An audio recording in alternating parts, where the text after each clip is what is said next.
ना तानिसा नहीं रहे दी जाए बैठले रह गइलू है। मारे बोर ना हो के बैठल बैठल क्या बताई बोर तो होती पर आपके इंतजार करत रहनी ना। अच्छा हमारे इंतजार करते रहलू है जी हाँ तो और सुनावा हाल चाल। और तो कुल अच्छा बा। हाँ रहलू हम मजे में हाँ ता और नैहर का हाल चाल खूब बतावा। का बताई जी जोन बोली रवो गए रहनी रवो के ना पता नहीं रे का हाल चाल बा। अता भीतरा कहलिया मैं का जानू। सब ठीक बा हमरे एगो माई बा बाबूजी बाड़न एगो बहिन बा एगो भाई बा सब कोई बा। देखा तो के थे गाना सुनावत है अगर निक लगी ता हमारे पर खुश हो जाइया। ठीक बा ता भगवान तुहके फुर्सत से बनवले बाड़े हमारा खातिर तुहरा के दुनिया में भेजवले बाड़े भगवान तुहके फुर्सत से बनवले बाड़े। ठीक लगल है वाह वाह वाह वाह देखो क्या गाना गाए हम ने बहुत बढ़िया गाइल हम ठीक गौले ने।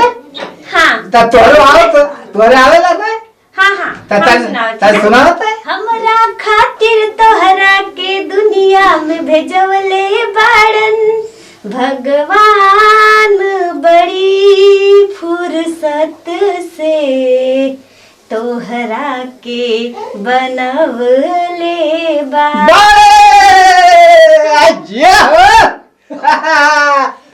निक गावत है वो। हाँ तोरे गला में सरस्वती जी बैठ गई है। Thank you. हाँ ई का कहत है वो। थैंक यू ई का होला थैंक यू बोलत है और का। अरे मनो ई कहाँ पैदा होला। थैंक यू मतलब धन्यवाद बोलतानी। अच्छा धन्यवाद। हाँ पढ़े लिखले तो नहीं खे बाकी ना जवन है तनी मनी बोले जाने नी। अच्छा हम देखा अब तो के भक्ति लाइन गाना सुनावत है ठीक है। मेरी सुन ले दीन दयाल मेरी सुन ले दीन दयाल मुझको कर दे माला माल मेरी लॉटरी निकाल मुरली वाले नंदलाल 5 लाख की खुले लॉटरी हे प्रभु जी।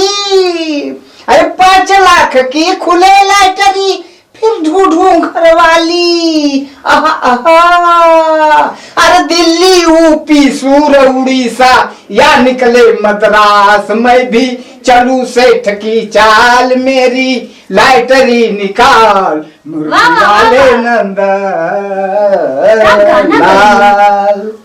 रघुआ के तो सिंगर होके के चाहते। अरे सिंगर हमके बहुत जाने आवला कहला चाचा नमस्कार तब का जानत हो हम इतना कलाकार हैं तब का। वैसे एक क्लास में कितना बार पढ़ ले बानी। कितना बार बचपन से लेके 2 दिन का रहने स्कूल।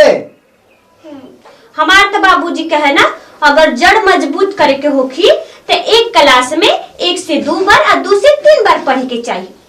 हम पढ़ ले बानी। तू पढ़ ले हो ना। हाँ यही से तुहार तनी बोली तगड़ी है। देखा हमारा गला बैठे था हम पढ़ ले लेकर हमारे विषय में तोर नैहर वाला कुछ कहत रहा। हमरे नैहर वाले कहत रहे हाँ कि 60 साल के बुढ़वा से बियाह होता है लेकिन कौनो बात ना हम तो के देख के बहुत खुश बानी। हम हमारे वैसे में चला ना है। हाँ हम हमके वैसे कौनो चीज का घमंड ना बा। देखा तू नाराज मत हो यार हम 60 साल का थोड़ा है 60 से कम उम्र है हमारा। हमके पता ना रहा लेकिन हमरे नैहर वाले ऐसे ऐसे वो कहे के ना सब कहला तोर लइकवा लंगड़ा है तो तोर लइकवा लुल्ला है तोर बहिर है तो तोर काना ना कहला सब। तो वही तरह और कहत है यहाँ तनु मरिया ढेर देख के कहले 60 साल का हो गल 80 साल का हो गल तो उसे कहले से कहले फर्क ना पड़ा। सुनते हो तो आज हमार सुहाग रात है तो तू खुश हो कि ना। काहे ना हम बहुत खुश बानी। तोरा का हमर ना बाका हमके यह उम्मीद तुहार रहे कि यह कहबू अता अब बतावा का के चाहिए? कुछ ना। कुछ ना कहती हो कुछ ना सुहाग रात है ता खुशी हो ना? हाँ ता का के चाहिए? कुछ ना। कुछ ना और तो वही कानू सुहाग रात है तो कुछ होला ना? पहले खाए के एक बाद तब जाके सुत जाए के एक बाद सवेरे उठे के हवा फिर एक बाद काम करे के हवा। अच्छा तो एक काम करा कि सुता हाँ आराम हम कर जाता नहीं सुते।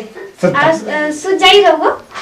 नहीं तनी हम अब तू सुता गोर दबा दे। ना ना ना हाँ? गुड़ मत जबाई आप ही सुत जाई ना। तो दबा दे तो ठीक रहू। ना ना ना सुत जाई सुत जाई। सुत जाई हाँ नहीं तनी हम डिस्टर्ब है तनी हम अब बाहर से आवत है ठीक है चलो ठीक तू है।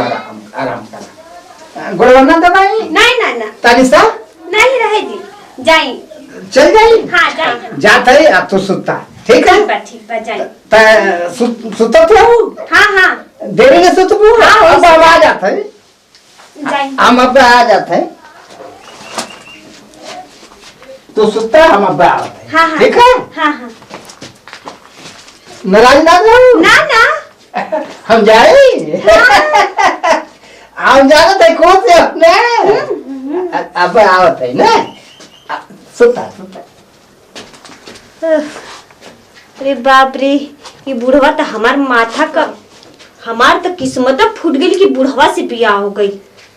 कवन अगुवाई कैले रहा हमके मिल जाई ना तो भगवती माई के लिए तुरंत चूल्ही में आग लगा के फूक दे।